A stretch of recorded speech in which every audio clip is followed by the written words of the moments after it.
வணக்கம். இன்னைக்கு vegetarian starter எப்படி பண்ணணுங்கிறத பார்க்க போகிறோம். ஓகேவா? இன்னைக்கு பண்ண போகிற டிஷ்ஷு பேர் வந்து புதினா பன்னீர் டிக்கா. கறி அடுப்பில் பண்ண போகிறோம். ஓகேவா? ஸோ வாங்க வீடியோக்குள்ளே போய் பார்க்கலாம். தேவையான பொருட்கள்: பன்னீர் 500 கிராம்ஸு, மின்ட்டு, கொரியாண்டர் 2 ஒவ்வொரு கட்டு எடுத்துக்கிடுறோம், பச்சை மிளகா 4 பீசஸ். ஓகேவா? அடுத்தது வந்து ginger garlic paste 100 gram, lemon juice 20 ml, கங்கட் வந்து 150 கிராமு, கராம் தால் எடுத்துருக்குறோம், கேஷ்யூ நட்டு 50 கிராமு, சால்ட்டு தேவையான அளவு, கஸ்தூரி மேத்து 5 கிராம் எடுத்துக்கிறோம். கேஷ்யூ நட்டை பேஸ்ட் அரைச்சி வச்சுக்கிடணும். இதை பேஸ்ட் அரைச்சி வச்சுக்கிடுங்க. இன்னும் எக்ஸ்ட்ரா இன்க்ரீடியன்ட் டேஸ்ட்டுக்காண்டி ஆட் பண்ண போகிறேன், அதை வீடியோவில் வந்து பாருங்கள். இப்போ எப்படி மேரினேஷன் பண்ணணுங்கிறத பார்க்குறோம். இப்போ பவுலில் எடுத்துட்டோம் பன்னீரை. அடுத்தது ஜிஞ்சர் கார்லிக் பேஸ்ட் போடுறோம். ஓகேவா?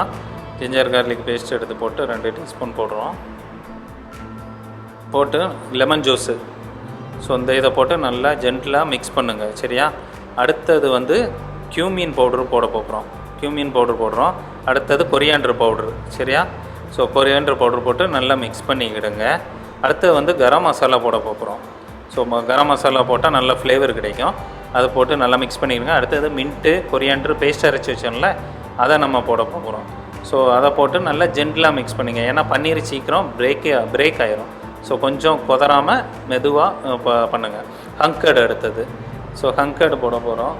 கங்கட் போட்டு நல்லா மிக்ஸ் பண்ணிக்கிடுங்க. ஓகேவா? ஸோ ஜென்டிலாக மிக்ஸ் பண்ணி நல்லா மேரினேஷன் ஏறுற வர நம்ம இதுங்கணும். சரியா? ஸோ இதை வந்து இன்னும் 1 மணி நேரம் நான் மேரினேஷன் பண்ணி அப்படியே வைக்க போகிறேன். ஓகேவா? சால்ட்டு தேவையான அளவு போட்டுக்கிடுங்க. சரி, இப்போ 1 hour ஆயிடுச்சு மேரினேஷன் பண்ணது. இப்போ கேஷ்யூ நட்டு பேஸ்ட் இருக்குல்ல, அரைச்சி வச்சுருந்தோம்ல, அது நம்ம போட போகிறோம். ஓகேவா? ஸோ அதை மிக்ஸ் பண்ணிக்கிடுங்க. நல்லா ஜென்டிலாக மிக்ஸ் பண்ணிக்கிடுங்க. ஓகேவா? அடுத்தது வந்து கிராம் தால் இருக்குல்ல, அதை நம்ம போட போகிறோம். கொஞ்சம் கோட்டிங் நல்லா டைட்டாக பிடிக்கிறதுக்காண்டி நம்ம அதை செய்ய போகிறோம். ஓகேவா? ஸோ இதை ஜென்டிலாக மிக்ஸ் பண்ணிவிட்டு இனிமேல் டைரெக்டாக வந்து ஸ்டிக்கில் எப்படி இதுங்களாம் அப்படின்ட்டு பார்க்கலாம். சரியா? ஸோ ஸ்டிக் எடுத்துக்கிட்டேன். ஸோ ஜென்டிலாக வந்து குத்துங்க. அந்த ஸ்டிக்கில் கரெக்டாக இதுனுங்க. சென்டரில் இதுனிங்கன்னா தான் எங்கேயும் கீழே உள்ளாது, பிரேக்கேஜ் ஆகாது. ஸோ கொஞ்சம் கேப் விட்டு குத்துங்க. சரியா? ரெகுலராக பண்ணுற மாதிரி பண்ணுங்கள். மேரினேஷன் நல்லா பிடிச்சிருக்கணும். ஓகேவா? ஸோ இது வந்து நல்ல அரோமாவாக இருக்கும், நல்ல டேஸ்ட்டாகவும் இருக்கும், மின்ட்டு கொரியாண்டர் போடுறதுனால. சரியா? நல்ல மேரினேஷன் வந்து மேலே ஒட்டுற மாதிரி பண்ணிக்கிடுங்க. ஸோ செகண்ட் இது நான் இப்போ குத்த போகிறேன். ஓகேவா? ஸோ இதை குத்துனதுக்கப்புறம் கறி அடுப்பு ரெடியாக இருக்குது. ஓகேவா? நான் அதை ரெடி பண்ணியிருக்கேன் ஏற்கனவே. ஸோ அதில் எப்படி குக் பண்ணுங்கிறதையும் பார்ப்போம்.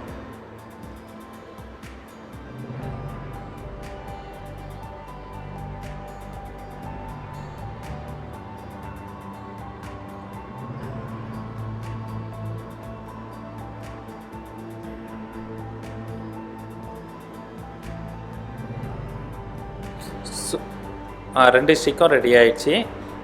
ஓகேவா? நான் இப்போ கறி அடுப்பை பார்க்க போகிறோம். கறி அடுப்பும் ரெடி ஆகிடுச்சு. ஓகேவா? ஸோ எப்படி குக் பண்ணுறோன்னு பாருங்கள். ஸோ வச்சாச்சு. சென்டரில் 2 இதுலேயும் வச்சுட்டேன். ஸோ எவ்ரி 2 minutes வந்து ரொட்டேட் பண்ணிக்கிடுங்க. மொத்தம் 10 minutesலாம் ரெடி ஆகிரும். 7 to 10 minutesல ரெடி ஆகிரும். நல்லா ஹீட் இருந்துச்சுன்னா 7 minutesலாம் ரெடி ஆகிரும். ஓகேவா? ஸோ ரொட்டேட் பண்ணாலே உங்களுக்கு தெரியுது, நல்ல ஃப்ளேம் இருக்குது, நல்ல ஃப்ளேவர் இருக்குது. மின்ட்டு கொரியாண்டரோட ஃப்ளேவர் செமையாக வருது. ஓகேவா? இப்போவுமே சாப்பிடலாம். பட் இன்னும் குக் ஆகணும். கொஞ்சம் ரெடி ஆகிடுச்சு. இப்போ 10 minutes ஆகிடுச்சு. வெளியே எடுத்து கார்னிஷ் எப்படி பண்ணோன்னு பார்ப்போம். இப்போ கார்னிஷ்காண்டி எல்லாத்தையும் வந்து நைஃப் வச்சு எடுக்கிறேன். எதுவும் பிரேக் ஆகக்கூடாது. ஓகேவா? கொஞ்சம் கொஞ்சமாக எடுத்து போடுங்க. நைஃப் வச்சு நான் யூஸ் பண்ணி எடுக்கிறேன். ஓகேவா? கார்னிஷ் பண்ணி உங்களுக்கு இப்போ காமிக்க போகிறேன். ஓகேவா? அக்கம்பனிமெண்ட் வந்து மின் சட்னி வச்சுருக்கிறேன். ஓகேவா? மைனஸும் வச்சுக்கலாம், மின் சட்னியும் வச்சுக்கலாம். டேஸ்ட் எப்படி இருக்குன்னுட்டு பார்த்துட்டு எனக்கு கமெண்ட் போடுங்க. குக் லைக் செஃப் சேனலுக்கு லைக் பண்ணுங்கள், கமெண்ட் பண்ணுங்கள், ஷேர் பண்ணுங்கள், மறக்காமல் சப்ஸ்கிரைப் பண்ணுங்கள்.